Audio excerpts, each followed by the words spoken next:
Hi, this is John Dumke, and we're here at 1924 Fanwood looking at the completed project. This home will be going on the market for $475,000 today. It is a 3-bedroom, 1-bath, and we had spent about $5,000 towards cosmetic items to rehab the place and to make it look its best. And what we'll be doing today is going through the property with you, showing you the items that were refinished. Starting in the living room, what we have done is we've refinished the hardwood flooring.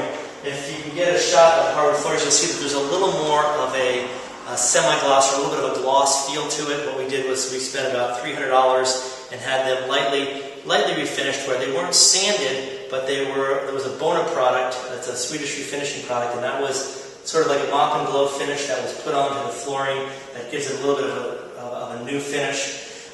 Heading over here to the dining room, all we did was replace the light fixture, which you can see hanging here. There was one little detail that the seller did not like. The plug for the stove on the other side of this wall had come out of the wall and been plugged into that outlet, which was always an eyesore. So we had our handyman fix that little odd detail. If we come on over to the kitchen right now, we can take a look at what we've done in the kitchen. Coming over to the kitchen, what we've done is we have actually pulled out all the grout in the tile that was existing here on the cabinets, and that was redone, as well as the floor. The floor grout was looking a little dirty, and so the tile guy did that grout on the floor at the same time that he did the countertops. And now the kitchen looks fresh, if you will, and new. Coming on into the bathroom, we'll take a look at the hallway and what we had done in the hallway and the bath.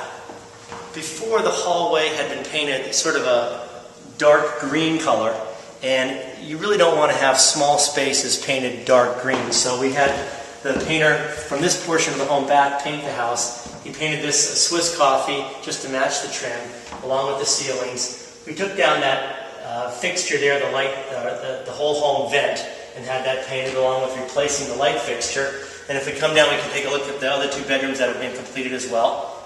On our left is the daughter's bedroom, and that was pink prior to it.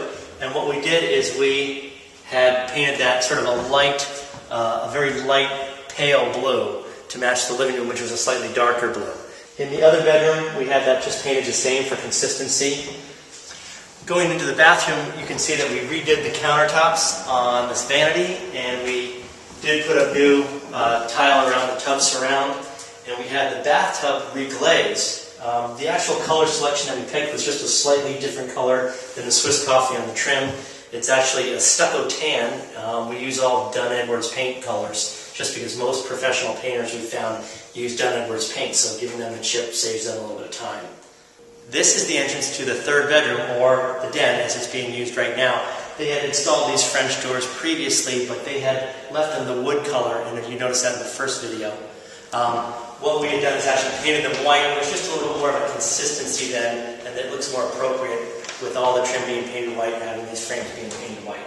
And again, down in the upper corners, we had the border removed so that the room is a little more neutral.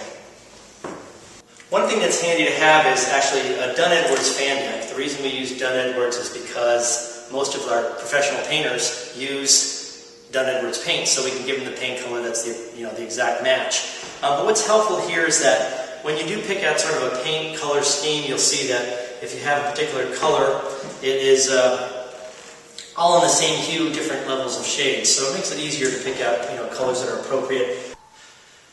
To summarize what the seller has spent, we're looking at about $5,000 of cosmetic improvements, and just to give you sort of a breakdown of where that money was, there was about $1,450 spent on replacing the grout in the kitchen, both on the floors and the countertops, and that included also redoing the tub surround along with new countertops on the vanity. Then about $250 was spent to reglaze the tub. The paint, we just painted the back portion of the home, and that was about $1,500 as well. The handyman bill was about $800. He did a lot of miscellaneous items, including resurfacing this floor. Then there was about another $1,000 of miscellaneous items that the seller spent, and they did have a couple weekends here detailing things out as well. While we did spend $5,000 on cosmetic improvements, those cosmetic improvements I think will yield at least about a $20,000 return on investment in terms of improved sales price. I want to thank you for stopping by 1924 Fanwood and looking at our Part 2 video and the conclusion of the product. It will be on the market today for $475,000, and we hope you enjoyed the video. The end result of that preparation was that once we put the home on the market, within 1 week's time we received 3 offers. One $20,000 below list, the other $10,000 below list, and the third offer $5,000 below list price. The seller felt confident that with 3 offers, that they could counter each one of those 3 offers and somebody would come up to full price, which they did. So within 1 week's time, we did sell the property for full price. I think what this shows is that proper preparation not only creates a better sales price, but it also creates enthusiasm in the marketplace because buyers become excited about the property and they become more emotionally attached to it. So the end result is we had very, very happy clients that yielded, that were able to make more money through just a little bit of smart preparation.